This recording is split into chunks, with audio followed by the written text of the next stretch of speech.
He bought a silent alien for spare change, but her first word changed everything. The twin suns burned high above the dusty market of Korvax. Heat waves shimmered over metal stalls and the air smelled of rust, sweat, and alien spice. Cole Rourke moved through the crowd with his old dog Atlas padding beside him. The shepherd's fur had turned silver around the muzzle, but his eyes were sharp as ever. Cole's shirt clung to his back with sweat.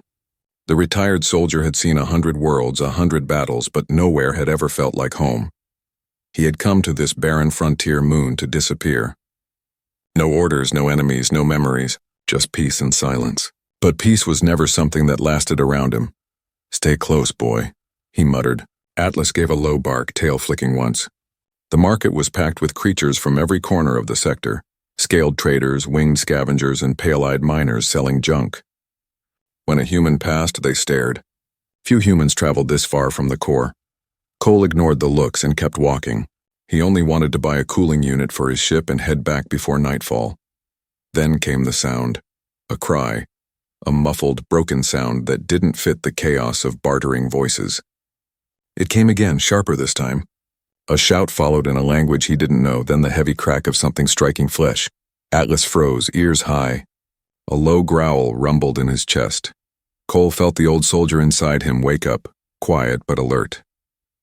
He followed the noise between two filthy tents. What he saw stopped him cold.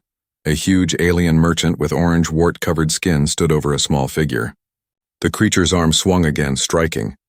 The figure crumpled on the ground, a girl, humanoid but not human. Her skin had a faint blue tint, her silver hair tangled and full of dust. Torn cloth barely covered her thin frame. Worthless, the merchant snarled in broken standard. No speak, no work, no eat. Cole stepped forward before he even thought. That's enough. His voice was calm but carried the command of someone who had once given orders on battlefields.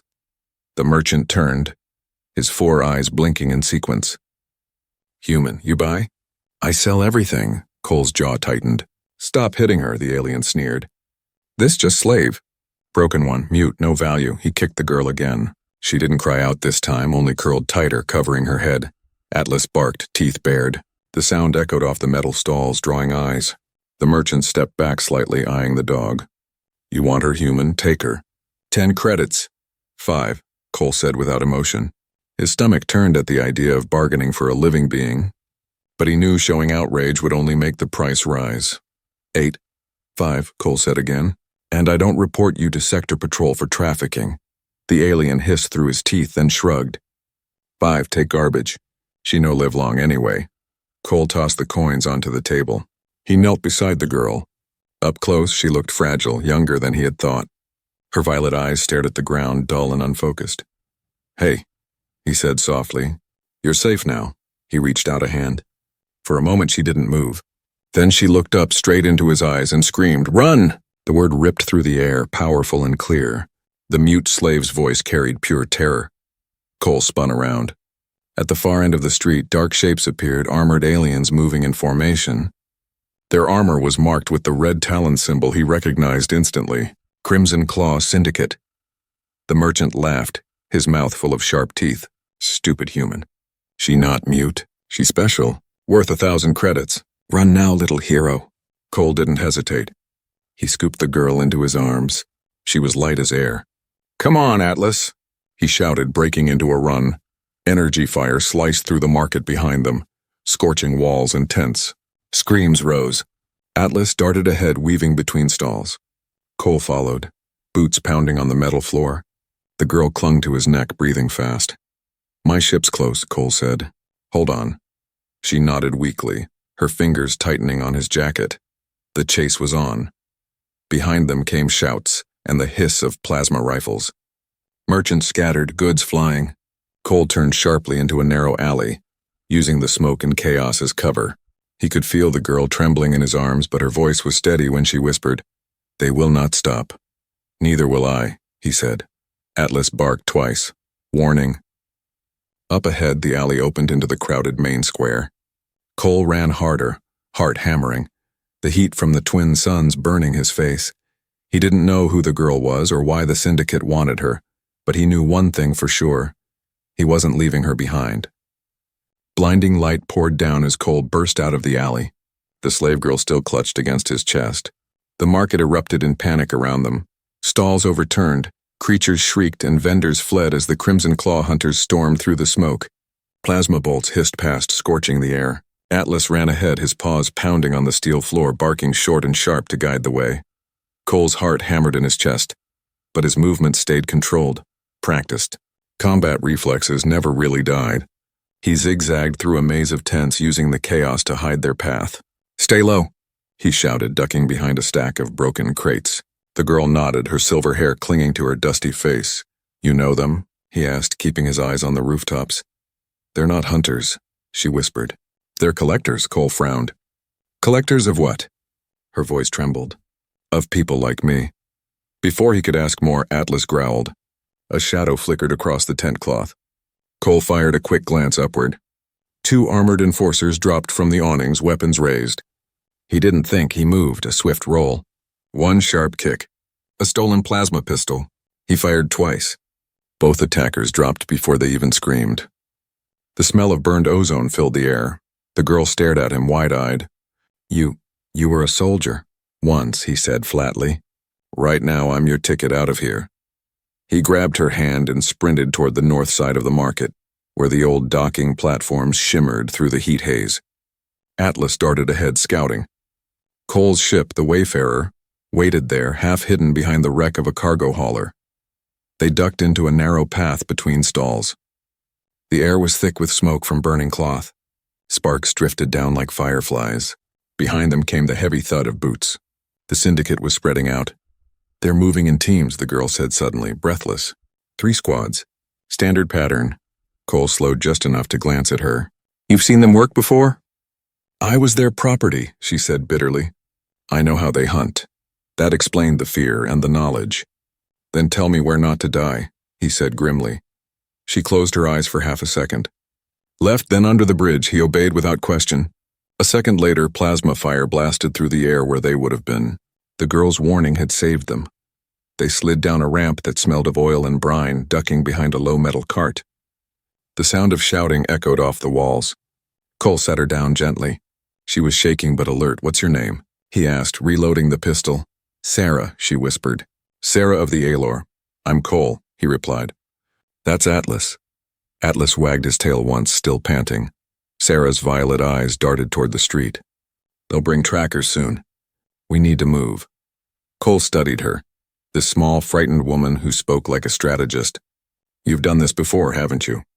She hesitated. "I've seen this before." "What do you mean, seen?" Sarah touched her temple lightly. "My people can sense threads of what may come. Possible futures. The Crimson Claw used us for their wars, for smuggling, for predicting who would win or lose." Cole frowned. "You're psychic?" She nodded once.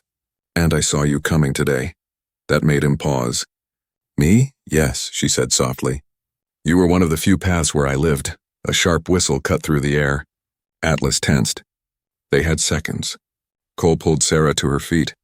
"Well then, let's make sure that vision stays true." They broke cover, sprinting toward the docking bay. A shot grazed his shoulder, heat searing through his jacket, but he didn't slow. He'd been hit before. Pain meant he was still alive. Atlas leapt first through the open hatch of the Wayfarer. Cole shoved Sarah inside and slammed the controls. The ramp sealed with a hiss. Outside, the syndicate agents poured into the clearing. One raised a launcher. Cole hit the ignition. The ship's engines roared to life, dust and debris swirling into a storm. The blast from the thrusters sent the attackers sprawling. As they lifted off, Sarah clung to the seat beside him, breathing hard. "They won't stop," she said again, voice trembling. Cole's eyes narrowed as the stars rose into view. "Neither will I." A moment of silence passed, broken only by Atlas's low growl and the steady hum of the ship. Then Sarah's head turned sharply toward the radar display. "They're following," she whispered. And not just them, Cole looked. 3 crimson blips appeared on the scanner, fast-moving, organized, closing in. "Fighters," he said. "Guess retirement's over." He gripped the throttle and banked the ship toward the horizon. The chase was far from done.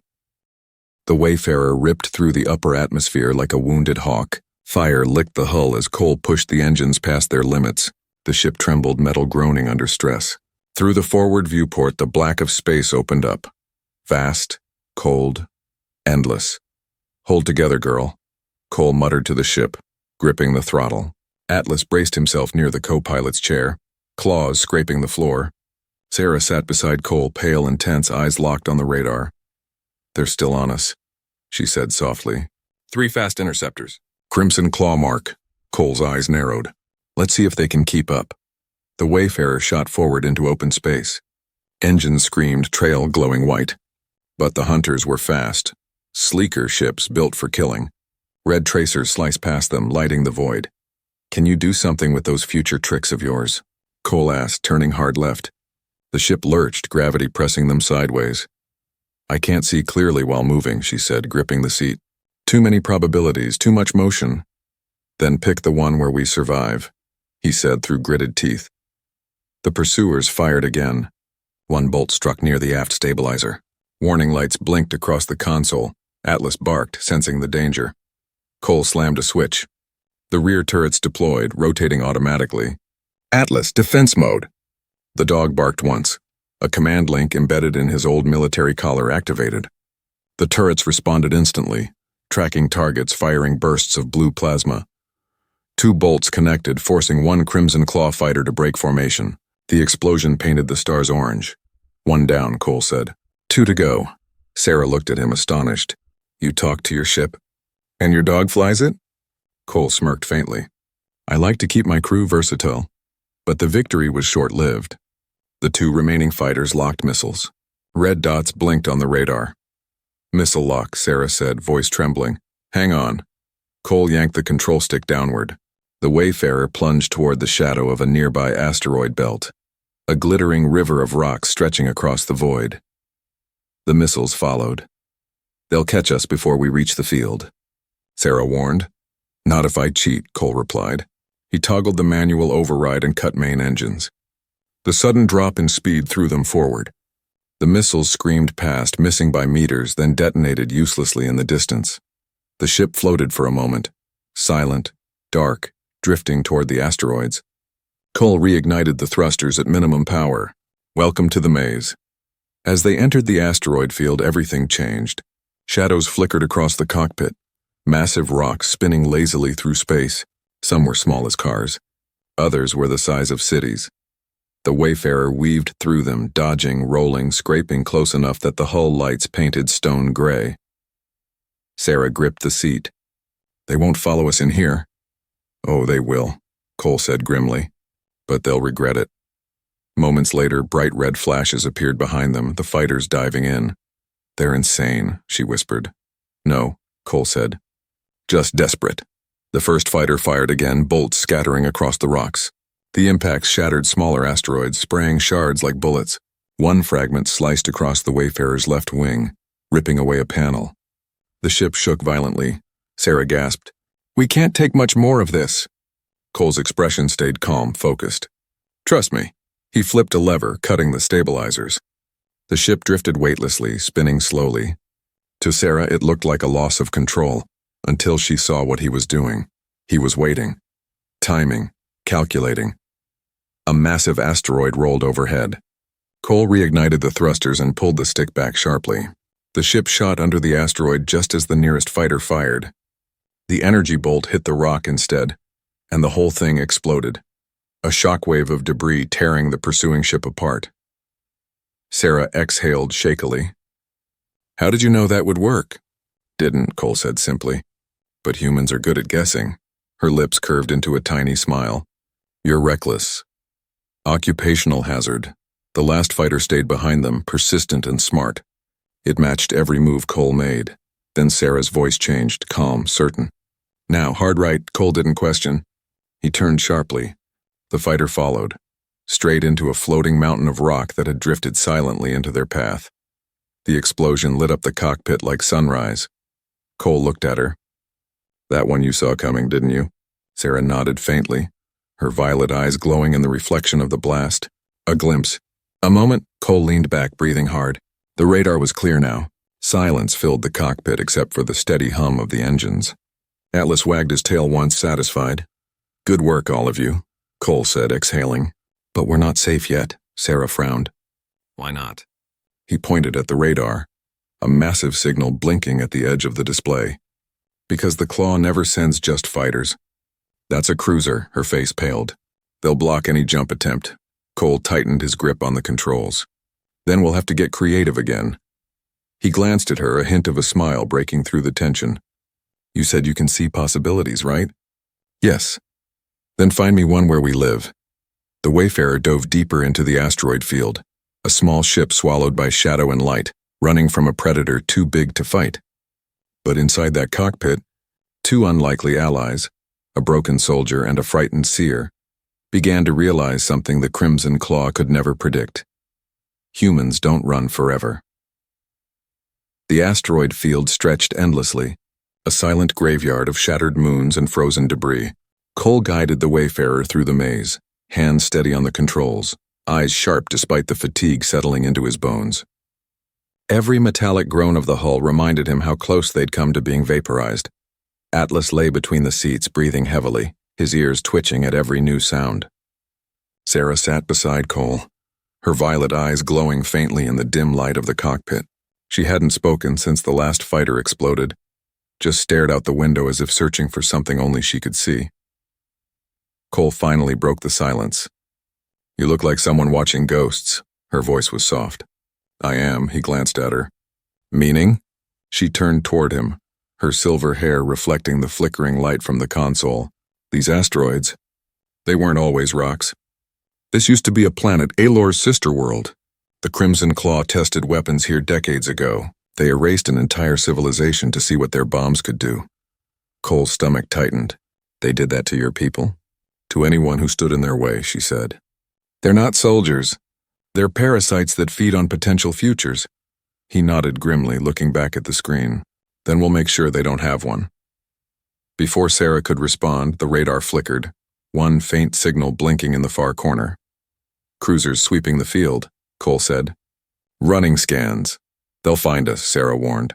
Not if we vanish first. Cole switched the ship to dark mode. Lights went out, engines dimmed to a whisper. The Wayfarer drifted silently among the rocks, another ghost among many. For a few heartbeats, the silence was absolute. Cole listened to the hum of the systems, the faint creak of metal cooling, and Sarah's slow breathing beside him. He had lived through ambushes, sieges, orbital bombardments, but this kind of waiting still made his pulse pound. Why risk this? Sarah asked quietly. You could have walked away at the market, Cole shrugged. Didn't feel like walking away from someone getting beaten? She studied him, curious. Humans always say that someone had to do something, but most don't. He gave a tired half-smile. Guess I'm bad at doing nothing. Sarah's expression softened, the corners of her lips curving faintly. Maybe that's why I saw you. Before he could answer, Atlas let out a low growl. The radar pinged again, multiple blips closing in. Cole cursed under his breath. They're using drones now. He hit the switches, powering weapons online. We'll light up if I fire, but we're dead if I don't. Wait, Sarah said suddenly. Let me try something. She placed her fingertips against the viewport. Her violet eyes began to shimmer, and a faint blue aura spread around her. For a moment, Cole swore he could feel the air change. Thicker, charged. What are you doing? He asked. Bending sightlines, she whispered. Hiding us from the probabilities they scan. The words made no sense to him, but the effect was real. The radar flickered, and the enemy signals drifted past as if they couldn't see the Wayfarer at all. After a long minute, the readings cleared. The cruiser veered away. Cole let out the breath he hadn't realized he was holding. Remind me never to play cards with you. Sarah sagged back in her seat, exhausted. It won't last long. My mind can't hold that many futures at once. That was still impressive, Cole said. You saved us. No, she murmured. You saved me. I just evened the score. A faint alarm cut through the cockpit, low oxygen warning. Cole swore softly. Running on fumes now. If we don't reach a jump gate soon, we'll suffocate before the claw finishes us. Sarah's eyes flickered open again. There's a way, she said weakly. If you head east, 3 degrees past that red giant, you'll find a derelict relay station.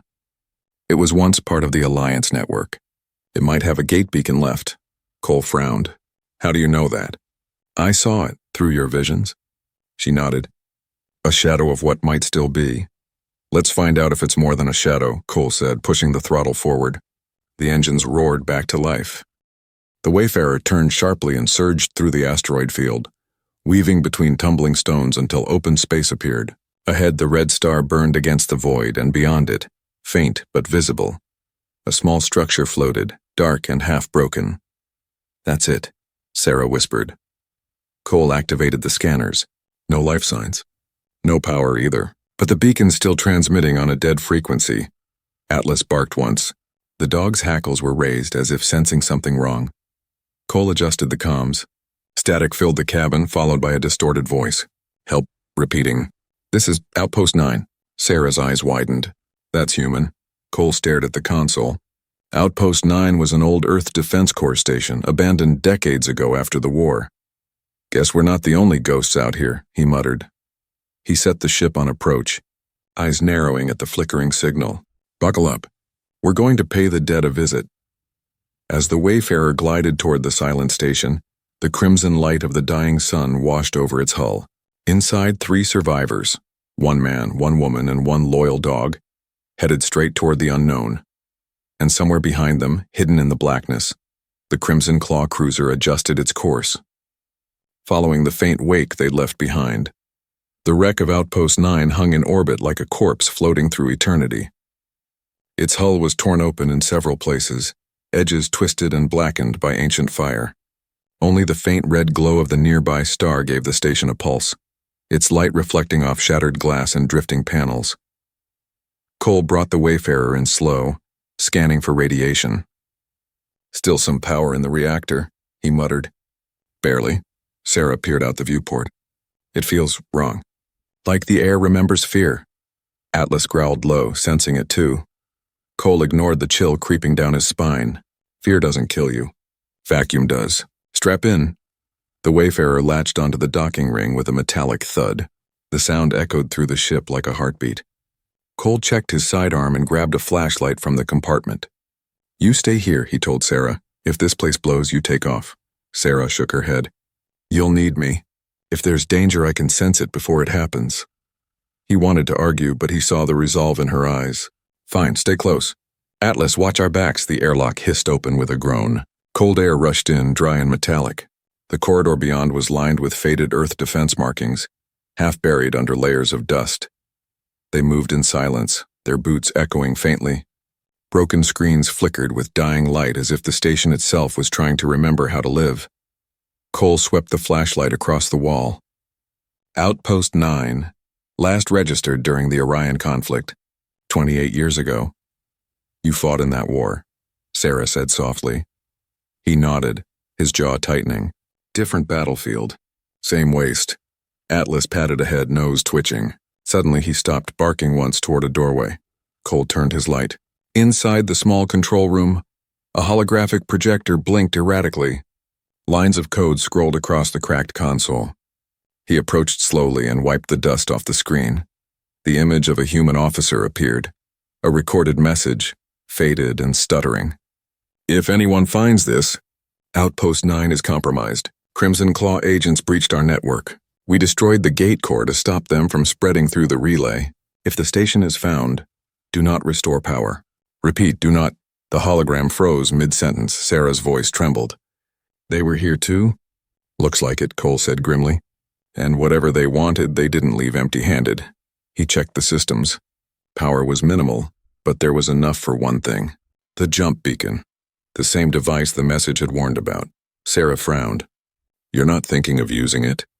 "I'm thinking of surviving," Cole said. "We can't outfly that cruiser, not without a hyperspace jump. This beacon might give us a boost if it still works." Sarah stepped closer, her eyes darkening. "You saw the message. If they infected this place, then it's already too late," he interrupted. "But we don't have another option." She hesitated. "If you power it up, I'll try to see what happens next."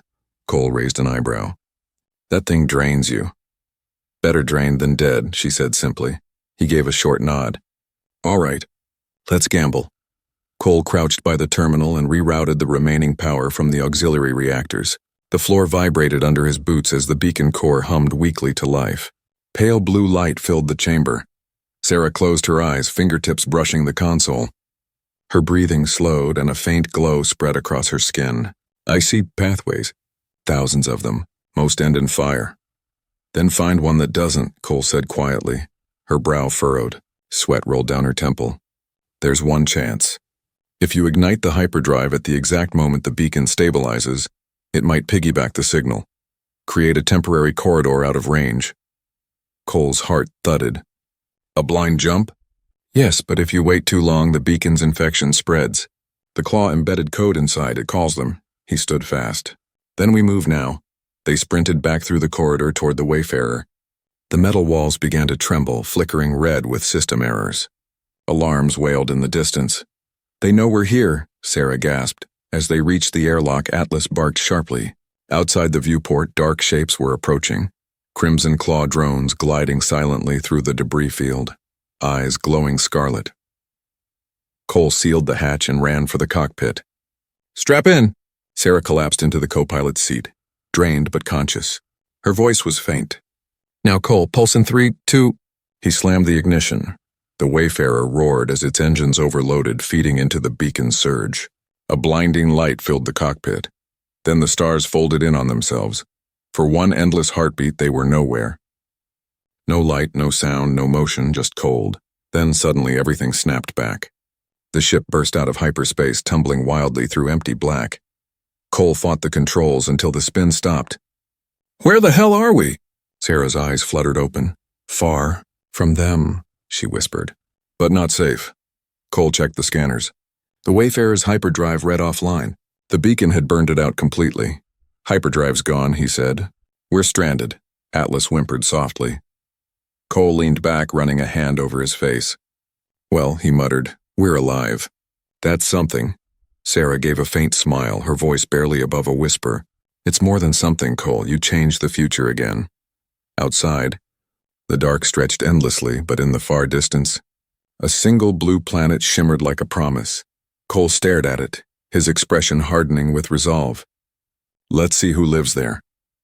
The Wayfarer turned slowly toward the unknown world, its scarred engines flaring weakly to life. Behind them, Outpost 9 flickered one last time before going dark forever, its warning lost to the void. The planet filled the viewport, a swirl of blue oceans and emerald continents wrapped in silver clouds. It looked alive, peaceful, untouched. But Cole had learned long ago that beauty often hid danger. The Wayfarer drifted closer, its engines coughing with every burn. Warning lights blinked across the console, a constant reminder that the ship was dying. The hyperdrive was gone. Shields were weak, and their air filters wouldn't last much longer. Cole studied the readings. Atmosphere's good. Oxygen, nitrogen, pressure stable. Looks like Earth's cousin. Sarah leaned forward, her silver hair falling over her shoulder. There's energy below, strong but clean. Not weapons, more like research stations. Cole gave her a sideways glance. You can sense that? I don't just see futures, she said softly. I feel places too. They remember who walked them. He snorted quietly. Let's hope they remember friendly feet. Atlas barked once from behind them, tail wagging nervously as the ship entered the planet's upper atmosphere. The hull glowed orange from friction, and turbulence shook them hard enough that Sarah grabbed the console. Relax, Cole said, forcing calm into his voice. If we burn up, at least it'll be quick. Sarah gave a faint smile. Humans joke when they're afraid. Helps keep the panic organized. Moments later, they punched through the cloud cover, and what lay beneath took Cole's breath away. Cities of glass and green stretched across the landscape, built into forests and rivers rather than over them. Towering spires rose like living trees, their surfaces covered in glowing vines of gold light. Flying crafts moved between them in perfect harmony, silent and sleek. It was a civilization that had learned balance, something humanity had never mastered. Cole whispered, Well, I'll be damned. Not yet, Sarah replied, her voice hushed in awe. These are the Loraxan. I've heard of them. Peaceful thinkers, scientists, historians of the stars. They vanished from galactic records a century ago. Guess they didn't vanish, Cole muttered. They just stopped answering calls. The radio crackled suddenly. A calm, melodic voice spoke in flawless standard. Unidentified vessel, this is Loraxan Air Control. Your ship is damaged. You are cleared to land. Assistance awaits you at Platform 6. Cole blinked. They invited us? Sarah smiled faintly. They must already know who I am. He guided the crippled ship down toward a circular landing pad surrounded by crystalline towers. As they touched down, the engines let out one last groan before dying completely. The ramp lowered with a hiss of steam. Warm air rolled in, scented with ozone and flowers. Cole looked at Sarah. "Stay behind me. Let's not scare the locals." Atlas trotted down first, sniffing the air, tail low but curious. Cole followed, hand resting on his sidearm while Sarah walked beside him. Tall, calm, her silver hair catching the golden light. A group of tall, slender figures approached. Their skin shimmered in shades of green and gold, their eyes glowing faintly like molten glass. The leader stepped forward, hands open in greeting. "Welcome to Lura Prime," he said. "I am Elder Theron of the Loraxan Council. You carry the scent of the Alor, and you, human, carry the weight of wars." Cole hesitated, unsure how to respond. "I'm just a traveler looking for a place to land." Theron's lips curved into a knowing smile. No traveler crosses half the galaxy by accident. His gaze softened as he turned to Sarah. "You are safe here, Sister of Sight. The Loraxan honor your kind." Sarah bowed slightly. "Then I thank you, Elder, but safety is temporary. The Crimson Claw hunts us still." A murmur passed through the Loraxan delegation. Theron's expression darkened. "Their shadow grows long. We know of them." "You were wise to flee," Cole frowned. "You fought them before?" Theron nodded. "Fought? No, outsmarted perhaps. We developed technology that amplifies precognition, the ability to see and to hide. We use it not for war but defense." Sarah's eyes widened. "An amplifier. You could strengthen my visions?" "Yes," Theron said. "But such power has cost. The mind burns quickly when stretched too far." Cole crossed his arms. "She's not a weapon." Theron met his gaze calmly. "Nor would we treat her as one. But the knowledge you bring, the truth of what the Crimson Claw is planning, concerns more than you. The Alliance must know." "The Alliance?" Cole asked sharply. "You're part of it?" Theron's golden eyes reflected the clouds above. "We never left. We simply chose silence over politics. But for this, we will speak again." He turned toward a cluster of shimmering towers. "Come, your ship will be repaired and your story heard." As they walked, Sarah leaned close to Cole. "They can reach the Galactic Council." "Cole, if they believe us, we could expose the Crimson Claw completely." He nodded slowly. "And paint a target on both our backs. That doesn't scare you?" He gave a faint smirk. "Fear keeps me sharp and angry." The Loraxan city was a living marvel. Bridges of light, gardens that floated in the air, rivers turned into glowing streams of data. Yet everywhere Cole looked, he saw something familiar. Guards, cameras, hidden turrets. Even in paradise, someone was preparing for war. They were led into a wide chamber filled with holographic constellations. At its center stood a circular table where Loraxan scientists adjusted crystalline devices pulsing with energy. Theron gestured to the device. "This is the resonant crown. It will link our minds and show your memories. Truth cannot hide here." Cole's hand tightened slightly. "You mean she'll have to relive it?" Sarah stepped forward. "If it saves lives, I'll endure it." She placed her hand on the glowing crystal. Light surged through the chamber, painting the walls with visions. Images of fire, markets, the Crimson Claw's cruel experiments, the flight through the asteroids. The Loraxan watched in stunned silence. When the light faded, Theron's voice was grave. "The evidence is undeniable. The Crimson Claw grows bold. Their plan to strike human colonies cannot stand." He turned to Cole. "You must testify before the Galactic Council." "Both of you," Cole sighed. "Didn't plan on going back to the spotlight." "Maybe that's where you belong," Sarah said gently. "You were never meant to disappear, Cole." Atlas barked as if agreeing. Cole gave a tired laugh. "Fine. Guess retirement's officially over." As they left the chamber, the twin moons rose above the city, two silver eyes watching from the sky. Sarah stopped to look at them, her expression thoughtful. "What's wrong?" Cole asked. She hesitated. "When I touched the amplifier, I saw more than the claw. There's something coming, Cole, something bigger. A storm in the future that even I can't fully see." He rested a hand on her shoulder. "Then we'll face it the same way we face everything else." She turned toward him, her voice barely a whisper. "Together?" He nodded. "Always." The Wayfarer gleamed below them, now repaired, ready for flight again. But the universe around them had changed.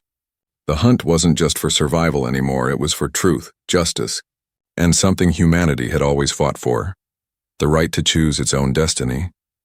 The Galactic Council chamber shimmered beneath a dome of transparent alloy, stars glittering beyond like watchful gods. Delegates from 30 worlds filled the tiered seats, humans in crisp uniforms, scaled diplomats from the outer colonies, and alien elders whose voices carried centuries of memory. At the center stood Cole Rourke, wearing the dark blue jacket of his old command.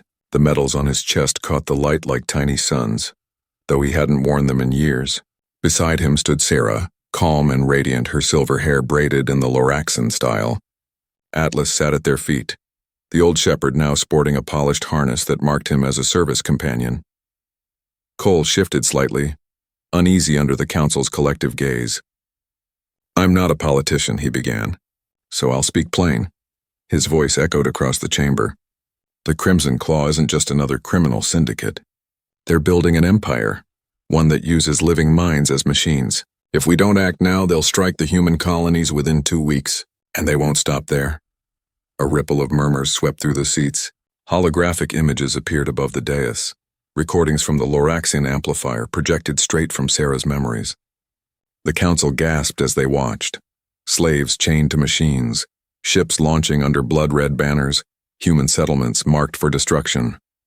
When the vision ended, silence hung heavy. Then the council president, a crystalline Centauri elder, leaned forward. "You claim foresight, Aelor," he said to Sarah. "Can you prove it is true?" Sarah met his gaze, voice steady. "I can show you." She touched the control crystal on the podium. A sphere of light blossomed above her palm, swirling with threads of possibility, each line a potential future. One glowed brighter than the rest, a crimson wave sweeping across human space. "This is what happens if you do nothing," she said quietly. "Your colonies fall. The claw expands. Civilizations crumble." Then she turned to another thread, a faint golden path that shimmered like dawn. "And this, if we stand together." The chamber pulsed with the projection of fleets uniting, human cruisers beside Loraxan sentinels, Aelor telepaths guiding strikes with impossible precision. A fragile hope, but a real one. Cole stepped forward again. "I've seen what humanity does when it's cornered. We fight, we adapt, we win. But we can't win this alone." The Centauri elder's glassy eyes softened. "The motion for intervention is on the table. All in favor, dozens of hands, claws, and tendrils rose. The vote passed. The Galactic Alliance was at war. Hours later, aboard the Alliance flagship Resolute, fleets assembled like constellations of steel. From orbit, it looked like a sunrise of engines, human destroyers, Loraxan cruisers, and Aelor stealth craft forming one massive armada. Cole stood on the bridge beside Admiral Helena Voss, watching as the final formations locked into place. "Never thought I'd see this again," he murmured. Voss gave him a tight smile. "You always had a talent for starting impossible fights. Rourke, let's finish this one right," he replied. Below deck, Sarah worked with the Aelor network, her mind linked through the Loraxan amplifier. The device glowed around her head like a crown of living light. Her eyes were closed, her breathing even. Through her, the fleet could see enemy movement seconds before it happened, a living tactical system born from willpower and pain. The jump countdown began. 5, 4, 3. "Here we go again, boy," Cole whispered to Atlas. The dog's tail thumped once against the deck. 2, 1, jump, space fractured. The stars stretched into lines, and then the fleet erupted into real space above Helion Prime, the Crimson Claw's stronghold. The sight was terrifying. The planet's surface burned with industrial fire, black shipyards orbiting like chains. The Claw fleet rose to meet them, blood-red hulls spiked and glowing with stolen energy. "Contact in 60 seconds, shouted the tactical officer. Cole's eyes narrowed. "Helm form wedge formation. Loraxan cruisers on flanks. Aelor scouts ahead. Let's give them a proper welcome." The first volley hit. Blue plasma met red fire. Space became thunder and light. Ships twisted and exploded in silent fury. Cole barked orders as debris rained past the viewport. In the chaos, Sarah's voice filled his comms. Calm, almost ethereal. "Cole, 3 enemy bombers at your starboard." "You have 7 seconds," he reacted instantly. Helm, roll 30 degrees, fire stern guns. The blast caught all 3 bombers mid-charge. They vanished in a blinding flash. That's one future we don't have to live, Cole muttered. But the enemy flagship, the massive dreadnought Bloodmark, loomed ahead. It dwarfed the Alliance ships, bristling with cannons and crimson energy shields. Cole knew that name. It was the same cruiser that had dragged them out of hyperspace weeks ago. Target lock on the Bloodmark, he ordered. Admiral Voss hesitated. That ship's shields are impenetrable. Not to her, Cole said. Patch me through to Sarah. Her voice came faint and strained. I see it, Cole. The shield draws from an energy well, center core, lower decks. If we can breach it there, it collapses. How close do we have to get? Too close, Cole grinned. Story of my life, he turned to Voss. Transfer command to my XO, I'm taking a strike team in. Cole, no arguments. Someone's got to punch the hole. Minutes later, the Wayfarer, patched, scarred, and stubborn as ever, detached from the Resolute and dived straight toward the Bloodmark. Atlas sat beside Cole's chair, growling softly as the hull shook under fire. Sarah stood behind him, her hands glowing faintly, guiding the ship through the barrage. Now, she cried. Cole fired the ship's plasma torpedoes directly into the dreadnought's core intake. The explosion ripped through the belly of the beast, tearing shields apart like paper. On the Resolute, Admiral Voss saw the readings spike. All ships fire everything. The combined barrage struck the Bloodmark in one blinding moment. The dreadnought cracked open like a dying sun, fire spilling into the void. The shockwave hurled the Wayfarer away, alarms screaming. Cole struggled to stabilize the controls, smoke filling the cabin. Hang on! The ship tumbled, spinning wildly. Sarah fell forward, catching herself on the console. We did it, she gasped, smiling through exhaustion. Yeah, Cole said softly. We did. The Bloodmark burned behind them. A collapsing star, the end of the Crimson Claw's reign. Weeks later, the war was over. The Aelor were free. Human colonies were safe. The Alliance had survived. On New Terra, under the soft glow of twin moons, Cole stood beside Sarah on a balcony overlooking the city. Atlas lay at their feet, finally asleep. Sarah leaned against him. Do you ever stop fighting? Only when there's nothing left worth protecting, he said quietly. She smiled, eyes shining violet in the starlight. Then I suppose your fight's not over yet, Cole chuckled. Not as long as you keep seeing futures that need saving. She turned toward him, her voice a whisper. And what future do you see, Cole Rourke? He looked out across the stars, the same stars he once swore he'd leave behind, and felt something he hadn't in years. Peace. I see us, he said. And I see hope.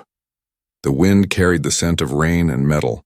Far above, new ships rose into orbit, bearing the banners of the Alliance and the Aelor, humanity and alien kind, rebuilding together.